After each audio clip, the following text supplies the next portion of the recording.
Boa tarde, meu nome é Matheus Antac, eu sou cirurgião dentista e hoje a gente está aqui para poder passar algumas orientações para pais e cuidadores de crianças de 0 até 6 anos, tá? Então o tema do vídeo de hoje é orientação de higiene oral e dieta, tá? Então passando pelo primeiro ponto, a gente vai falar sobre a placa bacteriana, tá? A placa bacteriana, ela é formada através do acúmulo de bactérias e de restos alimentares e outros micro-organismos que se aderem à superfície dentária devido a mais higienização, tá? Então, como está descrito ali na foto, né, está bem ilustrado ali, os dentes superiores com uma película amarelada, tá? Essa película amarelada, ela está simulando a placa bacteriana, que é o que acontece na nossa boca quando a gente faz uma alimentação, tá?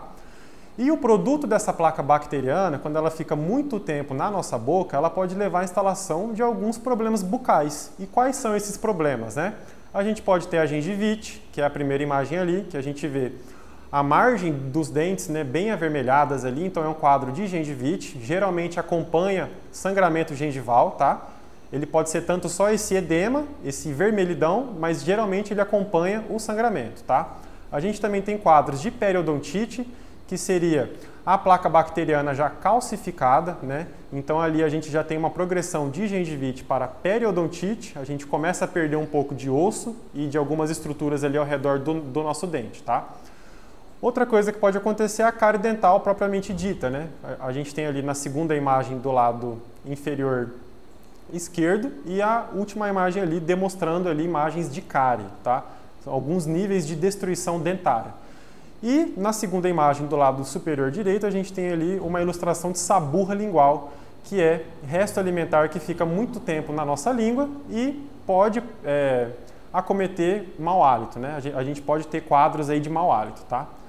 Então, passando por todas essas informações, a gente vai passar agora algumas curiosidades. Quais seriam, né? O enxaguante bucal, ele não vai remover a placa bacteriana por si só. Então, se a gente só enxaguar a boca com esse enxaguante, a gente não vai estar promovendo uma limpeza adequada, tá? Outra coisa, a gengiva, ela se regenera em até 24 horas após a remoção completa da placa bacteriana, né? Isso pode ser uma remoção química com o enxaguante, quanto a mecânica por meio da escovação, tá? Então, se você está tendo sangramento de gengiva, ou está vendo que seu filho ou a criança que você cuida está tendo, é só você começar a promover uma higienização com um pouquinho mais de cuidado, né? Associar sempre com o fio dental para a gente poder minimizar esse sangramento e esse dano, tá? E quando você está com um quadro de gengivite, é normal que a sua gengiva ela sangre, tá? Então, geralmente, a gente está passando essa informação porque o paciente ele se assusta, né? Ele vê sangue ali e ele acha que ele está se machucando, tá? Passando agora para outro quadro, a gente vai falar sobre o uso de fio dental, tá? O fio dental ele é indispensável para a gente poder manter uma boa higiene e uma saúde bucal, tá? Sendo utilizado para limpeza e remoção da placa bacteriana na região interproximal. O que seria essa região interproximal? É a região onde fica os dois dentes juntos, tá? A gente vai ilustrar aqui agora nas próximas imagens, tá? Técnica de utilização do fio dental. A gente está aqui agora ilustrando aqui os 4 passos de sequência para a limpeza com a utilização do fio dental na região interproximal, tá? Então ali na primeira imagem superior esquerda, a gente tem ali o primeiro passo que você vai fazer com o fio, tá? Você vai adentrar o fio entre os dentes, vai começar a remover essa placa bacteriana e, seguindo na segunda imagem, você vai subir um pouco o fio para a gente poder cobrir o colar cervical do nosso dente. A gente vai tentar limpar ele de uma forma completa entre todas as faces, tá? Partindo disso daí, a gente vai para os dentes inferiores e para os dentes posteriores também, tá? A gente vai sempre adentrando os fios entre a região dos dentes, tá? Para a gente poder promover a limpeza da região interproximal, que é onde a escova não consegue adentrar, tá bom? Passando aqui agora para a técnica do fio dental, a gente vai adentrar sobre as técnicas de escovação, tá? As técnicas de escovação que a gente tem para poder passar para pais e cuidadores de crianças são duas, tá? Quais são elas? Técnica de fones e a técnica de Bass, tá? A técnica de fones, ela tem uma sequência, né? Então aqui a gente já está ilustrando. O primeiro passo é a gente posicionar a escova entre o dente e a gengiva e realizando movimentos circulares em sentido horário e anti-horário, a famosa técnica da bolinha, tá? É a limpeza universal que a gente brinca na hora de ensinar as crianças, tá? O segundo passo, A gente vai posicionar a escova na face oclusal dos dentes. O que seria a face oclusal? É a parte de cima, né? É onde a gente vai fazer movimento de varredura, de vai e vem, né? Passando disso, a gente vai realizar a limpeza por parte de dentro dos dentes posteriores, né? Então, como está ilustrado ali na imagem 3, a gente vai limpar os dentes na parte de dentro, em contato com a língua, né? A gente sempre está aqui enfatizando que a gente tem que fazer a limpeza do dente de uma forma tridimensional, onde a gente vai limpar todas as faces deles, tá? No quarto passo, a gente vai ter que realizar a limpeza da parte de dentro dos dentes anteriores, né? Então a gente escova na frente, a gente vai escovar por trás também, porque é uma região que pode acumular placa e você pode ser acometido por cárie, tá bom? E por último, sempre escovar a língua com movimentos de vai e vem para a gente poder evitar casos de sabor lingual, de mau hálito, né?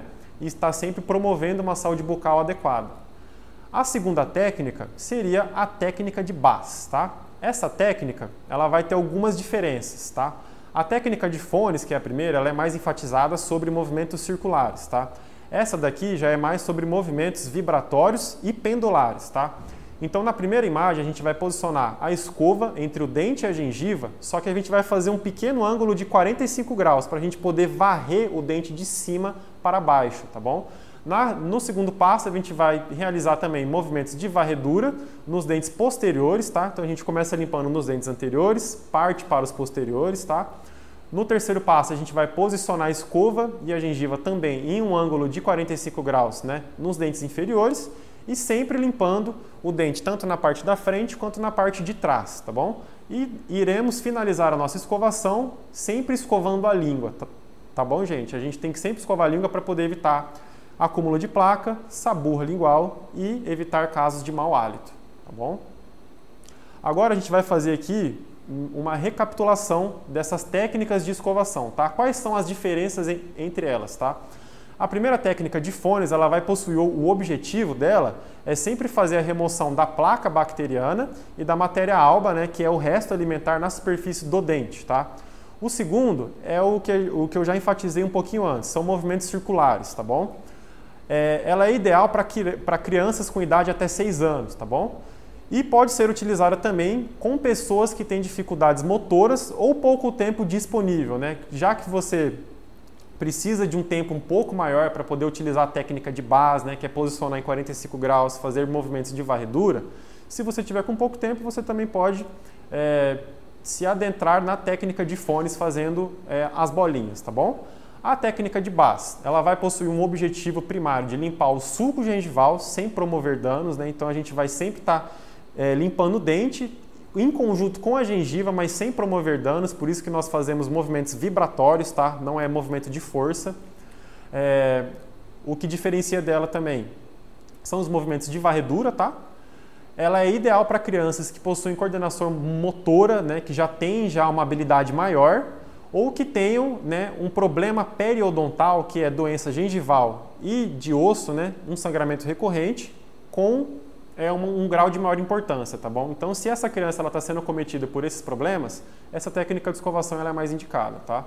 E ela não deve ser indicada em pacientes que não consigam compreender o porquê, né, da gente realizar esses movimentos, tá? Porque ela pode ocasionar traumas gengivais, né? Justamente a pessoa ela tem que entender que é a técnica e é o jeito que você limpa o dente nessa região e não a força, tá? Boa tarde, eu sou a Laís, sou cirurgião dentista, também residente lá do Parque do Sol. As pastas de dente são compostas por várias substâncias. Dentre elas, nós podemos citar água, abrasivos, umectante, agente espessante, detergente, terapêutico, sabores e preservantes. Nós podemos dividir os dentifrícios em 2 grupos, os que são fluoretados e os não fluoretados. Nós normalmente indicamos os dentifrícios fluoretados, já para criança sim.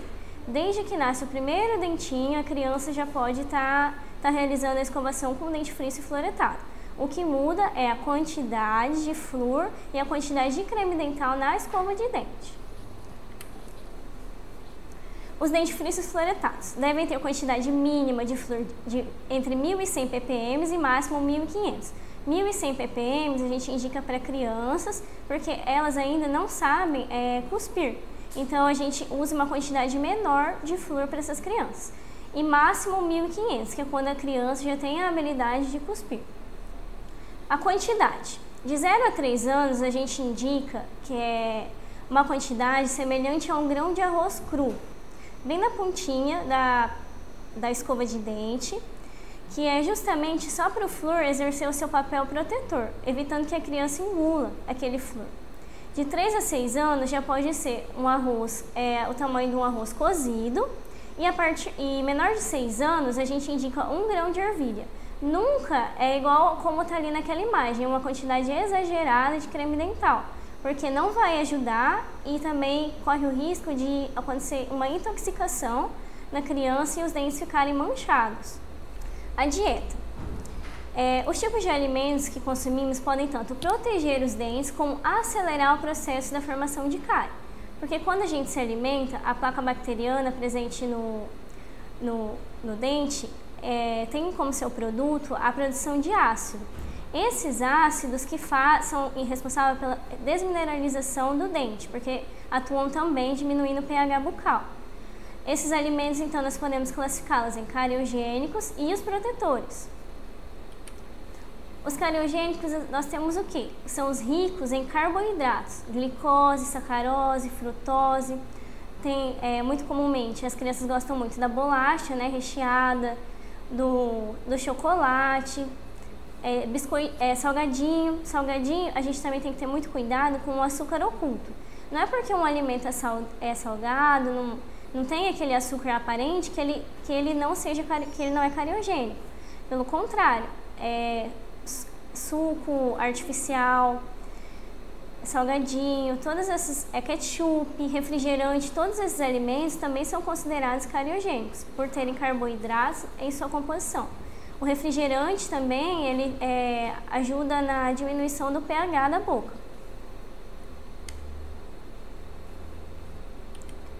E os alimentos protetores são aqueles que dificultam a instalação do processo carioso, por conter o quê? Cálcio, vitamina B, ser estimulador de pH, de aumentar o pH, promotor de fricção ou estimulador de fluxo salivar.